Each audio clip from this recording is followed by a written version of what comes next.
हे दोस्तों, आज हम बात करने वाले हैं 7 ऐसी चीज़ें जिसके कारण मैं करोड़पति बन पाया 18 की एज में। और ऐसा क्या क्या करा है मैंने अभी तक, क्या क्या चीज़ें मैं करता हूँ, उसके बारे में भी हम बात करेंगे। अब एक सबसे बड़ा डाउट आएगा कि आर्यन, ये जो चीज़ बता रहे हो तो एक्सपीरियंस क्या, कहाँ से आया और क्या अचीवमेंट है। अगर आपने ये 7 चीज़ें फॉलो कर ली तो आपने क्या क्या कर लिया। तो क्योंकि हमारी इंडियन सोसाइटी कार को, थोड़ी इन सब चीज़ों को यही सक्सेस मानती, तो हाँ भाई, मेरे पास 2 कारें हैं खुद की, जिनको मैंने खुद के पैसों से लिया था।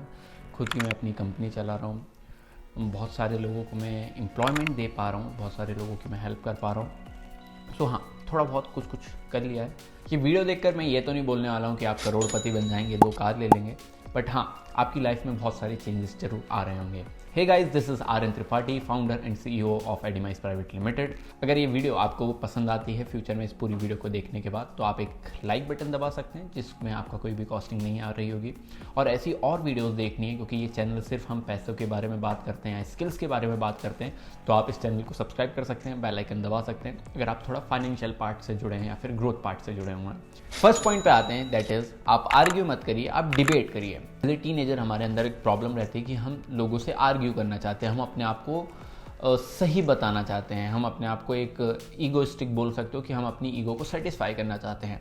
बट आपको डिबेट करना है। डिबेट और आर्ग्यू में डिफरेंस क्या है, थोड़ा सा मैं बताता हूँ। अब फॉर एग्जाम्पल, कोई मुझसे बोल रहा है कि ये वाली रोड से आप आपके स्कूल नहीं पहुँचोगे, तो मैं अब उससे लड़ाई करने लग जाऊँ, अरे पहुँचेंगे, क्यों नहीं पहुँचेंगे, अरे चलते हैं, तो वो होता है एक आर्ग्यू। बट डिबेट में क्या होता है, डिबेट में आप उससे पॉइंट रखते हैं कि उस पॉइंट में क्या है। तो आपके पास एक सॉलिड प्रूफ है, अरे यार मैं तो कल गया था उसी रोड से, स्कूल तो पहुंच गया था। तो हो सकता है कि आज कुछ उस रोड पे हो चुका हो, तो वो वहाँ से आपको एक एक्सपीरियंस मिल जाएगा, ओके, एक अपडेट मिल जाएगा, अच्छा आज रोड बन रही है उस पर, तो आज नहीं जाना है। तो वो सामने वाला बंदा जो आपको मना कर रहा था, तो आपको एक रीज़न के साथ आपका जो पॉइंट है उसको क्लियर आउट करेगा। अब इससे क्या होता है कि आपको बहुत सारी लर्निंग्स मिलती है। और क्योंकि आप डिबेट कर रहे हैं, तो फॉर एग्जांपल अगर आपके पास कुछ मिथ्स हैं, आपके अंदर कोई मिथ्स भरी पड़ी हुई हैं उस टॉपिक से रिलेटेड या फिर उस चीज़ से रिलेटेड, सो वो आपकी मिथ्स क्लियर हो जाएंगी। सो सबसे पहले आपको किसी से भी आर्ग्यू नहीं करना हो, चाहे छोटा हो, बड़ा हो, बराबर का हो, आपको उसके साथ डिबेट करना है। और अगर आप किसी बड़े के साथ बात कर रहे हैं, तो आपको उसको गलत नहीं बताना है, आपको डायरेक्टली बोलना है कि हाँ आपकी बात सही है, उस रोड से नहीं जा सकते, वैसे हुआ क्या है।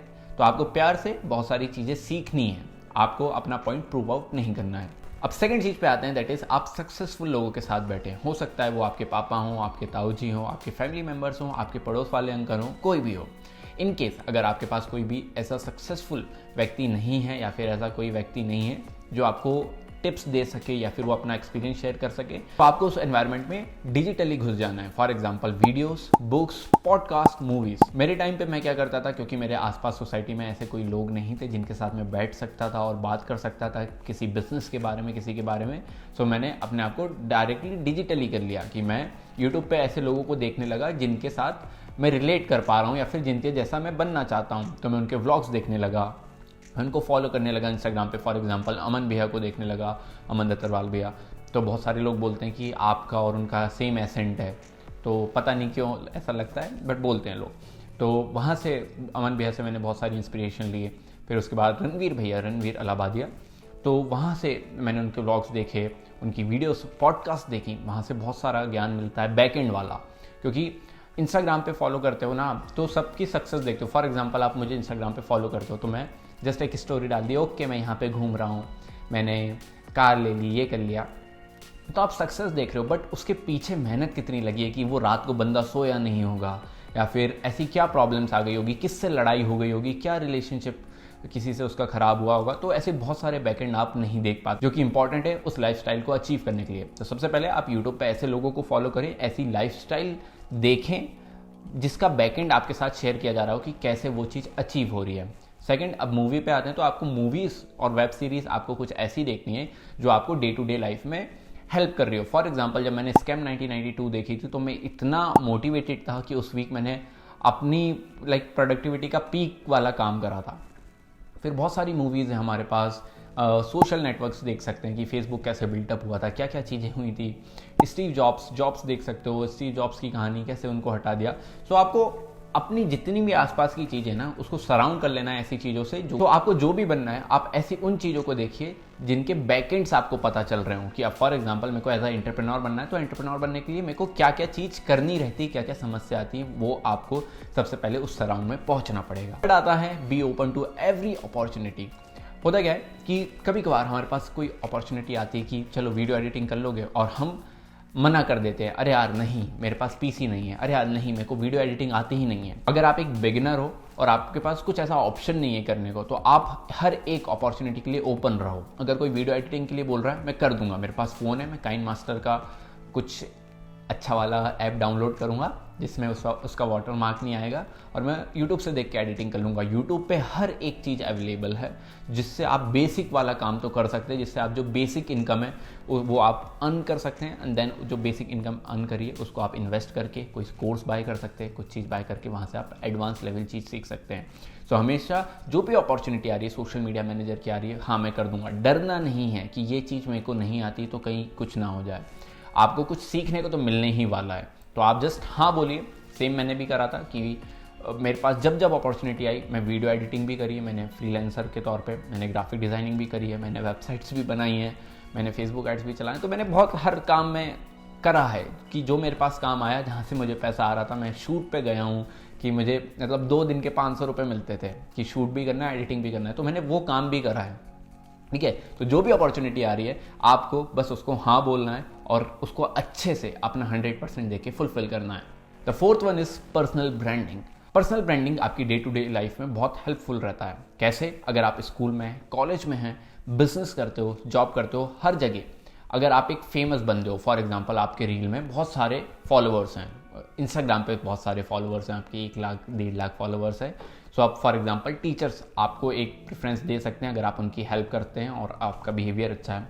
कॉलेज में आपको हेल्प मिल सकती है। फॉर एग्जांपल जॉब में प्रमोशन हो रहा है, एक मैं हूं और एक सामने वाला एक और बंदा है जिसके बहुत सारे फॉलोअर है और मेरे कुछ भी फॉलोअर नहीं है, हम दोनों सेम काम करते हैं। सो ऑफकोर्स जो बॉस है अगर उसके कुछ पर्सनल प्रॉब्लम नहीं हुई होगी, कभी उसने बदतमीजी से बात नहीं करी होगी, तो 100% चांसेस है जो बंदा फेमस है उसको प्रमोशन मिलेगा, मुझको नहीं। सेम होता है बिजनेस में, अगर आपकी पर्सनल ब्रांडिंग है। सो आप अगर सेल्स क्लोज करते हो ना, बिजनेस का सबसे इंपॉर्टेंट पार्ट रहता है सेल्स, क्योंकि आपका जब पैसा ही नहीं आ रहा है सो आप बिजनेस कैसे चलाओगे, तो आपको कुछ बेचना रहता है, वो रहती है सेल्स। अब सेल्स अगर आपकी ब्रांडिंग स्ट्रांग है तो आप इजीली सेल कर सकते हैं। फॉर एग्जांपल मेरी जो कंपनी है एडिमाइज, तो अगर आप गूगल पे सर्च करते हैं India's best Facebook advertising agency, तो वहाँ पे एडिमाइज रैंक अप होती है विदाउट ऐड, कोई गूगल ऐड नहीं चला रहे होते हैं। तो वहाँ पे बहुत अच्छी एक पर्सनल ब्रांड बन जाता है। ओके, गूगल पे एज अ फर्स्ट या फिर best Facebook advertising agency in India आ रहा है, तो वहाँ पे सेल्स बहुत क्लोज हो जाती है। तो PR वर्क बहुत इंपॉर्टेंट रहता है, आपका फेस वैल्यू बहुत इंपॉर्टेंट रहती है कि अगर आप क्लाइंट को बोल रहे हैं कि 30,000 रुपीज़ में चार्ज करूंगा, तो क्लाइंट बोलता है ठीक है करिए। और वहीं पे अगर आपके पास एक पर्सनल ब्रांड नहीं है सेम सर्विस के, अब वो आपको 5,000 देने के लिए भी तैयार नहीं होगा। तो पर्सनल ब्रांडिंग हर एक एस्पेक्ट में बहुत इंपॉर्टेंट है। तो आप उसको कुछ भी एक इन्फॉर्मेशनल कंटेंट बनाना आप चालू कर सकते हो इंस्टाग्राम के थ्रू। इंस्टाग्राम भी बहुत अच्छा प्रमोशन करती है। और थोड़ी और डिटेल्स चाहिए तो आप मेरी लास्ट वाली वीडियो देखिएगा, उसमें एक सेगमेंट में मैंने बताया रील्स के क्या क्या हैक्स हैं जिससे रील्स वायरल होती हैं। कुछ टर्म्स मैंने आपके साथ शेयर करे। फिफ्थ पॉइंट आता है कि आपके जो लोकल फ्रेंड्स हैं, जो आपके स्कूल फ्रेंड्स हैं, जो आपके कॉलेज फ्रेंड्स हैं, जो आपके कोई से भी फ्रेंड्स हैं, उनके साथ आप बाहर नहीं जाएं, उनके साथ आप ज़्यादा समय नहीं बिताएं। क्यों? आप ऐसे लोगों को ढूंढिए जिससे आपका टाइम वेस्ट नहीं हो रहा हो। अब फॉर एग्जांपल मेरे भी कुछ फ्रेंड्स हैं, मेरे बहुत लिमिटेड फ्रेंड्स हैं, 1 या 2 हैं। अगर कॉलेज में देखें तो मेरा सिर्फ एक ही फ्रेंड है, और जिनके साथ भी अगर मैं जाता भी हूँ, बाहर भी जा रहा हूँ, तो हम स्टॉक्स के बारे में बात कर रहे हैं, हम NFTs के बारे में बात कर रहे हैं, हम पैसे के बारे में बात कर रहे हैं। तो हमारा पूरा टाइम, चाहे हम ड्राइव कर रहे हो, चाहे हम कॉफ़ी पी रहे हो, चाहे हम खाना खा रहे हो, हमारा पैसे के बारे में बात हो रही है। और मेरा ज़्यादातर टाइम मेरे ऑफिस में ही ज़्यादा है, तो यहाँ पे तो पैसा ही घूमता रहता है। आपका सर्कल है ना, आपको वो बहुत अच्छे से बनाना है कि आप किसके सराउंड घूम रहे हो, कि आपके दोस्त क्या लड़कियों के बारे में बात करते रह रहे हैं, लड़कों के बारे में बात कर रहे हैं, या फिर न्यू जगह ढूंढ रहे हैं कि चलो यहाँ पे घूमने चलते हैं। सो वो चीज़ नहीं करनी है। सेम चीज़ मैंने करी थी। मैंने 9th से मेरा सर्कल बहुत छोटा था, बहुत छोटा मतलब 1 या 2 फ्रेंड्स थे। 9th 10th से ही मेरे 1-2 फ्रेंड्स थे जिनके साथ सिर्फ कोचिंग में मैं मिलता था और स्कूल्स में मिलता था। उसके अलावा ना हम कहीं घूमने जाते थे, ना कहीं बैठ के बातें करते थे। कोचिंग के बीच में थोड़ी बहुत कर ली तो कर ली, बट हम कभी भी ऐसे घूमने नहीं गए कि चलो भाई पार्टी करेंगे। और उस टाइम जो टाइम बचता था उसको मैं अपनी स्किल्स को इम्प्रूव करने में लगाता था। अब हम 6 पॉइंट पे आते हैं कि आपको एक बड़ा एम रखना है आपके सामने और उसके साथ साथ उस एम को आपको बोर्ड पे लिखना है। आज से 2 साल पहले मैंने जस्ट अपने बोर्ड पे 25 लाख रुपए लिखा था। बहुत बड़ा अमाउंट था मेरे लिए। और अगेन मैं उस साल 25 लाख तो नहीं कर पाया, बट हाँ मैंने 5 लाख रुपए का रेवेन्यू क्रॉस कर लिया था। और वो मेरे लिए बड़ी बात थी, क्योंकि एज अ 11th क्लास का बच्चा और अगर आप लोअर मिडिल क्लास फैमिली से आते हो और आपके पास आईफोन और मैकबुक है तो भाई खुशी हो जाती है। तो जो मैंने पैसे कमाए थे तो सबसे पहले मैंने एक मैकबुक लिया था जिससे मैं अपना काम ऑप्टिमाइज़ करता था। और फिर जो मेरा एक एक्सपेंस था जिसको मैं बोल सकता हूँ वो मेरा आईफोन था। लाइबिलिटी जो था वो मेरा फ़ोन था, क्योंकि जस्ट एज अ टीनेजर मुझे चाहिए था तो मैंने ले लिया। तो हाँ मैं 25 लाख रुपए तो नहीं कमा पाया, बट क्योंकि एक मेरा एम हाई था तो मैं उसका कुछ परसेंट तो कर पाया। तो एज अ 11th क्लास का बच्चा कि आपके पास 5 लाख रुपए का आप बिजनेस कर रहे हो तो एक बहुत बड़ी बात मैं इसको मानता हूँ। तो सेम एलोन मस्क की ये फिलॉसफी है कि आप अपना जो टारगेट है उसको बहुत बड़ा रखें और उस टारगेट का कुछ 100% तो नहीं हो रहा होगा, ये तो पक्का है, बट हाँ आप 10% भी कर ले रहे होंगे। तो वो जो आपने छोटा टारगेट रखा था उससे ज़्यादा काम हो रहा होगा। अब इस चीज़ को बोर्ड पे लिखना बहुत ज़रूरी है। होता क्या है कि आपके पेरेंट्स भी इस पे हंसेंगे कि आप फॉर एग्जांपल 10 लाख रुपए उस बोर्ड पे लिख लेते हो, 1 लाख रुपए बोर्ड पे लिख लेते हो, आपके पेरेंट्स हंसेंगे उस पर कि क्या हो रहा है। या फिर आपके दोस्त आएंगे, आपके पड़ोसी आएंगे, आपके रिलेटिव्स आएंगे, उसको देख के हंसेंगे। मेरे पे भी देख के हंसते हैं। मैंने आज भी एक नंबर लिख के रखता हूँ। जैसे ही एक ईयर एंड होता है मैं अपना नंबर्स चेक करता हूँ कि कितना अचीव हुआ है और देन उसको इरेज करके एक बड़ा सा नंबर लिखता हूँ। और सब लोग देखते हैं, मेरे जितने भी टीम मेंबर हैं ऑफिस में, सब लोग जब जैसे मेरे कैबिन में आते हैं वो नंबर देखते हैं। टीम मेंबर ने तो आज तक कुछ नहीं बोला, बट हाँ फैमिली मेंबर्स और जो दोस्त आते हैं वो लोग देख के थोड़ा सा पहले हंसते थे, अब तो नहीं हंसते। लोगों को पता है कि यार ये कर सकता है। बाकी हाँ लोग हंसेंगे, उस पर हंसने दीजिए। वही आपकी एक बोल सकते हो आसपास की एनर्जी बिल्टअप कर रहा है कि जब आपकी एक आसपास का ऑरा क्रिएट हो जाता है कि हाँ भाई ये पैसे कमाएगा, हाँ भाई मतलब समझ रहे हो, तो आसपास की ऑरा बिल्टअप कर रहे हो आप उसके साथ। और एक सबकॉन्शियस माइंड में आपके साथ फीलिंग घूम रही कि ओके यार मेरे पास प्रेशर है 25 लाख 25 लाख 25 लाख। तो जो भी अमाउंट आपने सोचा है एक बड़ा सा अमाउंट सोचो और कैसे उस अमाउंट को अचीव कर सकते हो उसको सोचो, उसको बोर्ड पे लिखो। और लोग हंस रहे हैं तो हंसने दो, आप अपना डेली काम दो। आप वो अचीव तो नहीं कर पा रहे होगे, बट हाँ उसका कुछ हिस्सा जरूर अचीव कर पा रहे होगे, जो कि बहुत हेल्पफुल रहेगा आपके लिए। अब लास्ट पॉइंट आता है जो कि है भगवत गीता।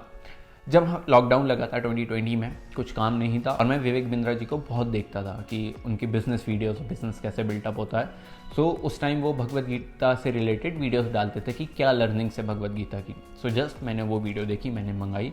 और डिफ़िकल्ट बहुत है, मैंने मतलब जस्ट उसके श्लोक नहीं पढ़े, मैंने बहुत पूरा एक्सप्लेनेशन में पढ़ा है। मुझे श्रीमद् भगवत गीता जी पढ़ने में पूरे 1 साल का समय लग गया था। कैसे? क्योंकि आपकी बीच में छूट जाती है, पढ़ना भूल जाते हो या फिर बाहर चले जाते हो, घूमना हो जाता है और कभी कभार मन नहीं करता। और ऐसा बोला भी जाता है कि हर कोई उसको पढ़ नहीं सकता, कि जो पढ़ सकता है और वो चीज़ समझ सकता है उसको उस चीज़ का फल मिल जाता है। सो वहाँ से भगवत गीता से क्या होता है, बहुत सारी लीडरशिप क्वालिटी आपको मिलती है। फॉर एग्जांपल एक श्लोक है, मैं यहाँ पे एक स्क्रीनशॉट डाल दूंगा, तो उसमें क्या एक्सप्लेनेशन है कि एज अ लीडर जो आप बोलते हो आपके टीम मेंबर से, वो टीम मेंबर वो नहीं करते, टीम मेंबर वो करते हैं जो आप करते हो। तो मतलब टीम मेंबर लीडर को फॉलो करते हैं। सो अगर आप एज अ लीडर सो रहे हो या फिर कुछ काम नहीं कर रहे हो और आप सोच रहे हो कि आपका जो टीम मेंबर है वो आपके लिए सेल्स ले आएगा, वो अपने आपके लिए बिजनेस ले आएगा, तो वो ऐसा नहीं करने वाला है। और अगर उसको आता ही तो वो अपने लिए कर लेता। तो आपको करना पड़ेगा, उसके साथ साथ उसकी हेल्प लेनी पड़ेगी और उसको सिखाना पड़ेगा। तो जो आप करते हो वो आपका टीम मेंबर करता है। ऐसे बहुत सारी लीडरशिप के आपके पास एग्जांपल्स मिलते हैं, बहुत सारी लर्निंग्स मिलती है। और जिस भी आप फील्ड में हो ना, जिस भी कैटेगरी में हो, जिस भी नीश में हो, आप उससे रिलेटेड कुछ ना कुछ ढूंढ लोगे। जस्ट आपको उसको पढ़ना है और पढ़ लेते हो तो बहुत बड़ी बात है। और मैं मानता हूँ कि एक बहुत बड़ा रीज़न था, क्योंकि लॉकडाउन जब मैंने उस भगवत गीता को पूरा पढ़ा है, उसके बाद से कुछ लोग जो मुझे फॉलो करते हैं उनने मेरी ग्रोथ देखी है कि मैं कहाँ से था और 2 साल में कहाँ पे हूँ। अगेन मैं बहुत सारी लर्निंग्स मुझे वहाँ से मिली हैं। सो हाँ, एक ही बुक मैंने पूरी पढ़ी है और वो थी श्रीमद् भगवत गीता। अब इन 7 चीज़ों को कंपाइल करके एक स्किल आती है, वो है सेल्स। सेल सबसे इंपॉर्टेंट स्किल है पैसे कमाने के लिए, क्योंकि पैसे कैसे कमाते हैं, कुछ बेच के। फॉर एग्जांपल मैं अपना कब बेचता हूँ कि भाई कब बेचूंगा, जब मुझे पैसा आएगा। हर एक बिजनेस को देखो कि एप्पल कैसे पैसे कमाता है। एप्पल क्या करता है, अपना फ़ोन लॉन्च करता है कि चलो फ़ोन बेचो, अब फ़ोन बेचना वो चालू कर देता है। तो हर एक बिजनेस आप आसपास देखो, एज अ जॉब क्रिएटर भी, अगर आप जॉब भी करते हो, जॉब क्रिएटर नहीं, अगर आप जॉब भी करते हो तो भी आप अपनी सर्विस सेल आउट कर रहे हो। आपके पास क्या दिमाग है, आपने क्या पढ़ा है, उसको आप बेच रहे हो किसी पर्सन को, जो भी आपका बॉस है, और फिर वो एक उसका प्रोडक्ट बना रहा हो सकता है, वो एक सॉफ्टवेयर हो सकता है, वो एक फिजिकल प्रोडक्ट हो, एंड देन वो सामने वाले कस्टमर को बेच रहा है। तो पैसे कमाने के लिए एक सबसे बड़ा आई ओपनर मेरा यही था, क्योंकि मैं यूट्यूब पे था, बहुत पहले मैं वीडियोस डालता था टैक्स से रिलेटेड, और वहाँ पे मैंने कहा कि पैसे कमा कौन रहा है, यूट्यूब 40% रख रहा है, 60% हम कमा रहे हैं, और ब्रांड 40% यूट्यूब को देने के बाद 60% मुझे देने के बाद भी प्रॉफिटेबल है। तो वहाँ से मुझे पता चला था कि ब्रांड बनना पड़ेगा, और ब्रांड कैसे बनते हैं, कुछ बेच के, कुछ ऐसा प्रोडक्ट या फिर एक सर्विस बनानी पड़ेगी जिसको बेच के मैं पैसे कमा सकता हूँ।